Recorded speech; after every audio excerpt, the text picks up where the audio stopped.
You are listening to the Prosperous Law Podcast. Learn how to reduce stress, have more time, and make more money. Come on in. I'm Greg McCollum, and I built a 7-figure criminal defense law firm. I formed Prosperous Law to show criminal defense law firm owners who are desperate for success how to grow from under $200,000 to $1 million and beyond. Hi, Greg McCollum here with another edition of Prosperous Law Podcast. Thank you for joining me. Today's topic in this podcast is something that I'm calling pivot away from non-believers. And what I mean by that is if you think you can do something, if you think you can grow your law firm, if you think you can have the best law firm out there, if you think you can have a law firm where the clients are happy, you take care of people, you take care of your workers, your employees, your team members, your staff members, and you do everything right, and you don't understand why it's not happening, you don't understand why it's not working, then in my situation, even though I thought I had a great team, and certainly they had skill sets, and they had unique skill sets, and they were, at least some of them were highly intelligent, highly motivated people. However, my goals were not their goals, and my belief was not their belief. And it's hard to see, it was hard for me to see, and still it has some mystery to it, because when I think about somebody working for a company, and maybe it's just who I am, but when I worked for a company, my intention mostly, when I was younger, perhaps not, my intention was to do well, because I know if I show up for work, I do a good job, and the company does better, then I'm probably going to get a raise. I'm probably going to be treated well, because that's the way it works. But that's not the motivation for a lot of people. However, even if it is the motivation where somebody wants to work for a great company, wants to get promoted, wants to work for the same company with the same bosses and the same people for an extended period of time, perhaps decades, perhaps their whole life, but they don't believe in it, then it's difficult. And what I'm saying here is what I had to do. One is I had to pivot away from the non-believers. And I had learned about, well, I read 2 books, and I learned this at seminars and things that I went to, but the 2 books that I'm most familiar with is Glenn Harnish's book, Scaling Up. And in that book, he talks about how to scale and what you have to do and the processes and the systems that you have to have. The other book, I think it's Traction, Gino Wickman's book, I think, Traction, and it's the EOS model, the Entrepreneurial Operating System. And so you hear people talk about it, they talk about they're doing EOS, and it's basically just a structured pyramid where as you get larger, you don't want to be the bottleneck. You want other people that you've delegated to different areas, whether it's marketing, whether it's sales, whether it's production and how you're getting the work done, everything about the law firm, then it's just a company structure, like probably almost all companies are structured somehow similarly, where different people are over different divisions. So one of the things that I did is, because I wanted to be bigger and operate efficiently and smoothly, I implemented the EOS system. So I did some research. I found an EOS facilitator, EOS coach. We started working with him. We started the EOS system, which basically is you have these off-site quarterly meetings. So we would, for a day with an agenda, break down the company. And this is I think that it was something that was a level 10 meeting or something, because it's the idea is that you have a great meeting that's productive and you're not wasting time and everything is clear. And so you have to have certain people in the room. And so we broke that down. And so at the time, I had a chief operating officer that I hired. And then I had another employee that had been with me for a long time, and she was, in the paralegal division, even though we only had a couple paralegals, including her.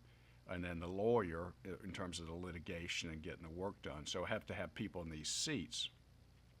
And this was, our meetings, I was spending a decent amount of money on this, because I think the day meeting was $5,000. So I'm doing that in 4 quarters. But then the fourth meeting, the year-end meeting, or the year launch meeting, was 2 days. And so I think that was $10,000. So I'm spending this money, and we're spending this time, and have a good location. It's an off-site place that we lease for other reasons. So we're there. And I remember, because when I first started growing my law firm, and I first started learning and learning from coaches and learning from seminars, I learned that I could grow it, and I wanted to grow it. And I saw people that were colleagues or co-members of things I was members of, and the growth rate that these people had was, sometimes these law firms are growing 100% a year. They're growing 50% a year. With me, when I broke it down, I was growing somewhere between 40 and 50% a year, which was pretty healthy. If you grow 40% a year or 50% a year, and you just do the math on a calculator, because that percentage is more money with each successive year. It's the growth rate like that is incredible. I mean, what, say a financial investment will do compounded at 8% over a period of 10 or 20 years is incredible. Well, the same thing with a company. And then that growth rate of 40 or 50% is though people do more, and some people do less, but 40% was 40%, 45%, I think was my number. So, but I was doing it with people. They had skill sets. They were good at what they did. They were conscientious. They were diligent. They were reliable. They genuinely cared. They genuinely wanted the company to do well, and they wanted to succeed. However, they didn't believe it was possible. So I'm sitting in a room, and this was just a couple years ago. We're in the room, and so we're supposed to put out our goals. We're supposed to, with a facilitator, and he's writing on the whiteboard and talking about your goals. And I think it's, I don't know if it's EOS, but they call it a BHAG, okay? And a BHAG, according to this, is a big, hairy, audacious goal. Is what's the wildest goal that we could come up with over the course of, say, 3 years or 5 years or 7 or 10 years? What is the thing that's so transformative and so unbelievable that we would all want to work toward? What's that BHAG? So I'm sitting in there, and I'm totally just, I'm not even talking about a BHAG. I'm not even talking about a big goal. I'm just saying I want to grow 40% a year. And that's when it started. This person over here goes, well, I don't know how we're going to do that. I don't think that's possible. We're not going to be able to do it this year. We don't have the money for that. We got to be cautious. This isn't going to work. The other person who was an employee she was just really, what's the term, out to lunch. She was just not involved. She was sitting there because she was getting paid to sit there. She had no no intention of helping grow the company. It didn't matter to her. Of course, she wanted raises and she wanted paid time off and she wanted vacation and she wanted to be treated well, but she just didn't care. And we kind of knew that when we put her in that seat, but we didn't have anybody else. So we put the wrong person in the seat so we could have the structure. And really, when I look back at it, because I stopped doing EOS because I was doing it too early, because I wasn't big enough. I think I had, including myself, I think we had 9 people in the company. Where you really need it, as I understand it, is when you get, I would say, maybe 20 people, 25 people. I've talked to law firm owners, and I've heard people say that, when I think one person started doing it when they had like 40 or 50 employees. So it just cleared up a lot of messes in terms of the communication and the command channels and that sort of thing. So we're sitting there, and then my lawyer, who's still with me, who is a fantastic lawyer, who I never want to lose. I want him to work with me till I die, because he has that lawyer skill set. However, prior to coming in to work for my firm, Complete Legal Defense Team, he had not really, grown into his potential, because he was a very good lawyer and a good trial lawyer and a good negotiator and good with clients and good at everything. But because he didn't know anything about a business or running a business or growing a law firm, he had just been stagnant. So thankfully, we found each other, and that's the kind of person that I'm always looking for, a great lawyer who's not receiving, the money and vacations and perks and things that he or she deserves. They should have it, and one of my roles is to give that to them, is to clean up their life, give them the life they want. So he's looking at it, 40%. I don't know how we're going to do that. My chief operating officer, and some of this is probably my fault, because I should have told her what we were doing and told her to deal with it. And when I hired her, I let her get more into like a CEO role of executive decision making, which was my mistake, not hers. I brought her in to run the operations, and so honestly, and if you're in an EOS meeting, there's going to be a COO over there, because somebody has to be over the financial controls, but they're not the motivator. They're the person that pumps the brakes a little bit and says, okay, well, if we're gonna do this, we need to stop doing that. If we're gonna ramp this up, when we may have to tone this down. And she was all about that, because her attitude was that we're not gonna be able to do it this year. And that's what she said. She said that frequently, is that, well, we might be able to do that in the future, and I know you want to do that, and we got to do certain things, but we're not going to be able to do it this year. And so I knew if we're not going to be able to do it this year, then we're going to be doing this for 5 years, and it's always going to be this year. It's never going to not be this year. It's now, and it's, now or never. So she's saying, well, we can't do it this year, maybe next year. So it's just putting off the future. And I was sitting there with them, and I'm listening to it, and I'm not getting mad, and I'm not getting emotional. I'm just looking at this room of these smart people, of non-believers. And so I hadn't made a decision to remove all those people from the company, or remove either from the company, from my law firm, or just from that meeting, because there were 4 of us. I stayed, my lawyer stayed, the other 2 are gone. They had to go do something else somewhere else, because I was never going to get I'm not going to get where I'm going with them. I'm not even going to move toward it. I'm just, if I listen to them and their non-belief, that's the end of growth. And what I think then happens is then,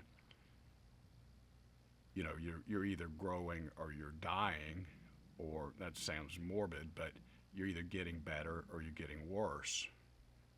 And if you're staying the same, really, you're getting worse because the world around you is growing and improving and things are changing. So if you're staying the same, you're getting worse.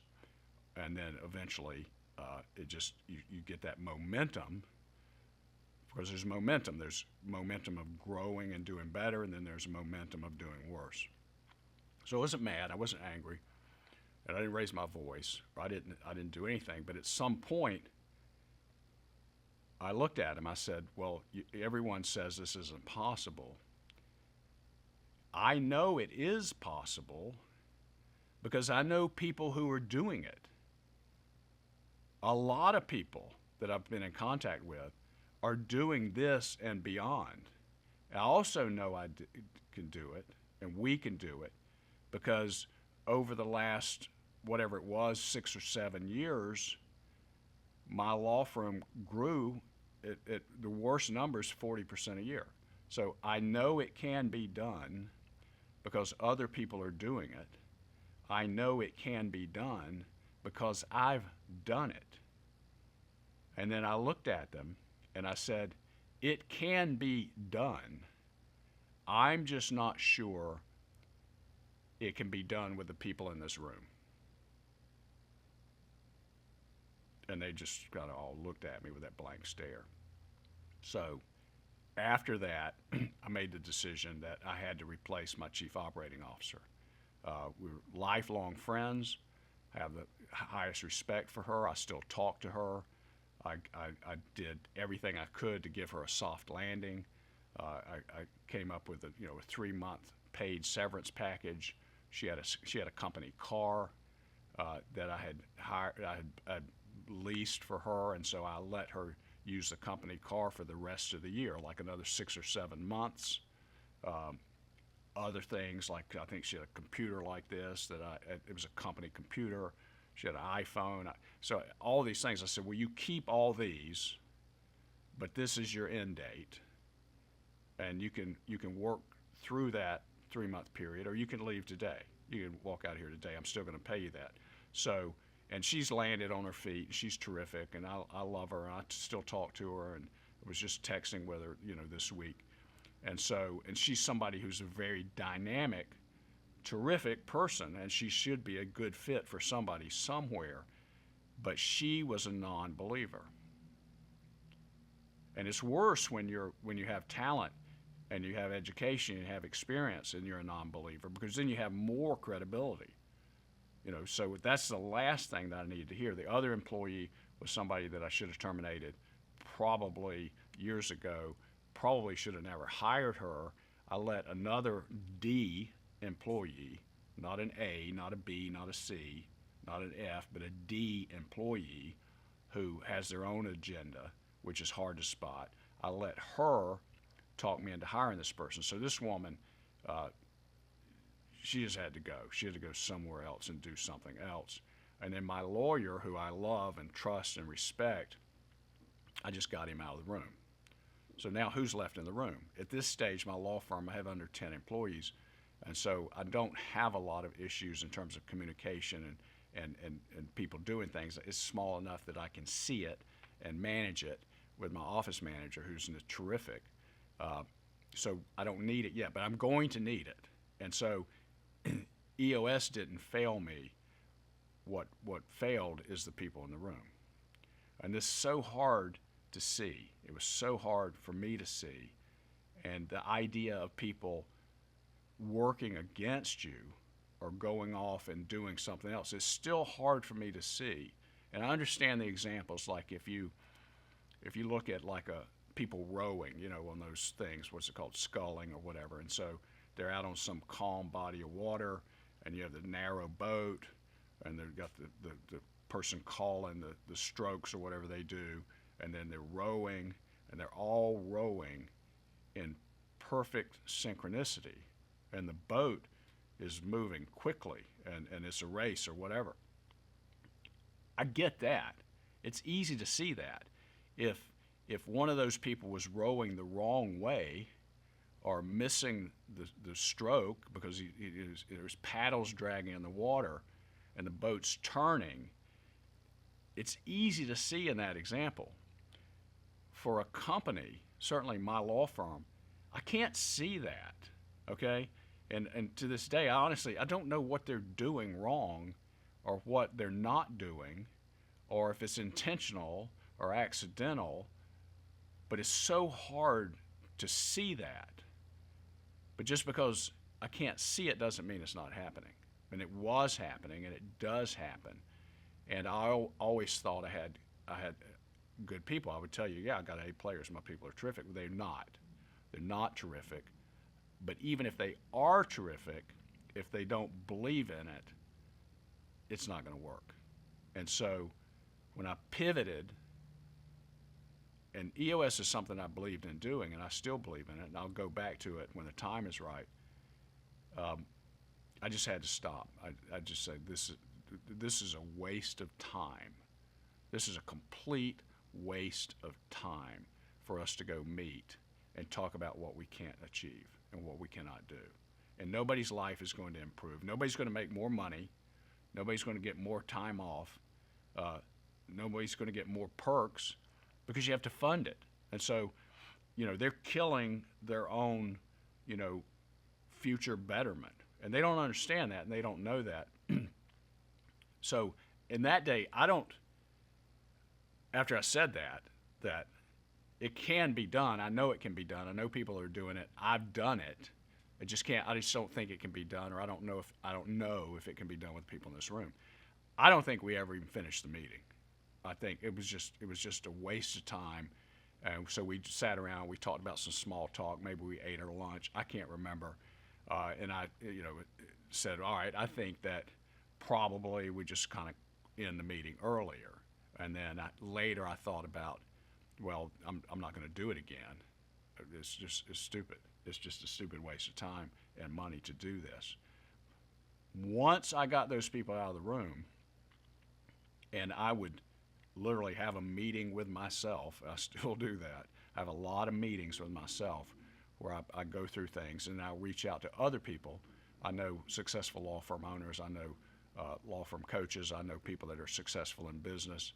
And so I can still run things by them. I'm not going blind in terms of just think something will work, because I need that feedback, and it's helpful to work through an issue and talk to somebody who is listening, who knows stuff, who's probably done what I'm talking about doing. So I still get that. I'm not just out there making it up.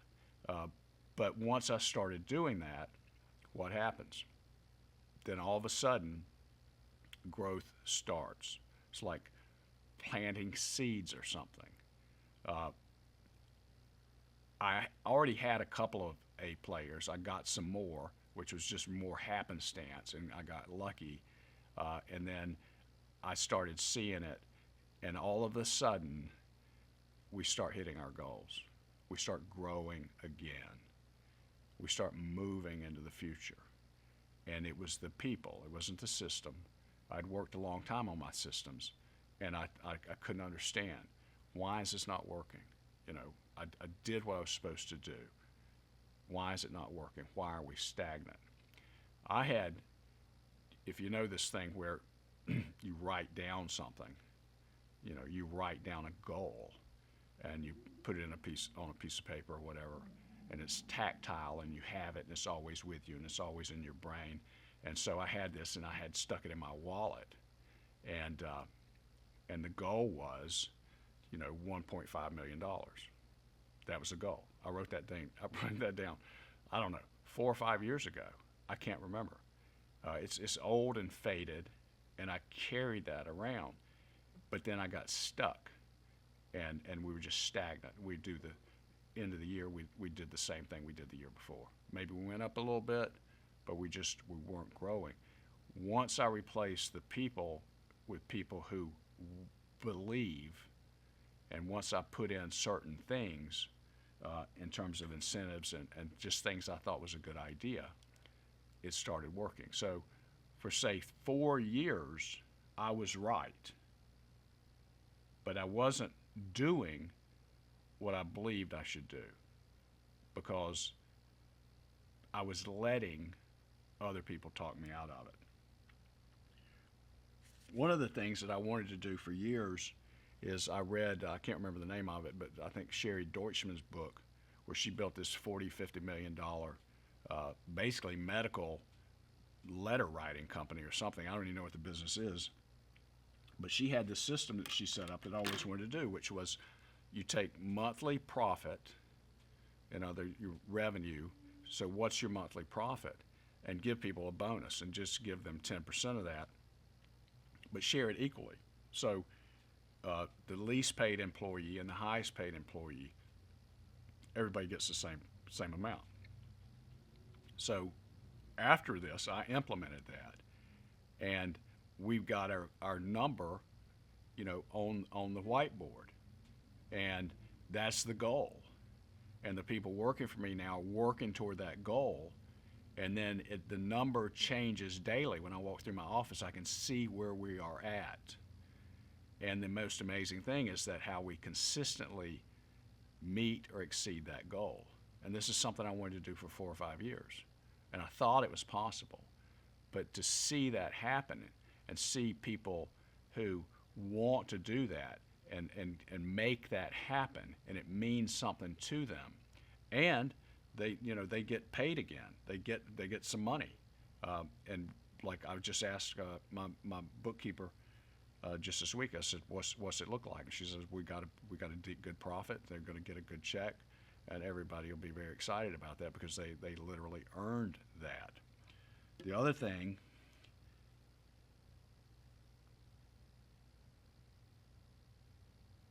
I wanted to do was I was having trouble getting, just Google reviews, because it's important for a lot of reasons. And I'd had contests in the past, and I did this, and I tried to get people to do it. And now all of a sudden, I didn't really change anything that I was trying to use to motivate people. I just got the right people, and they're motivated, and they're doing things that they've 10x'd it. They're 20 times more than I was even hoping for in terms of getting those reviews and getting things and making things happen. So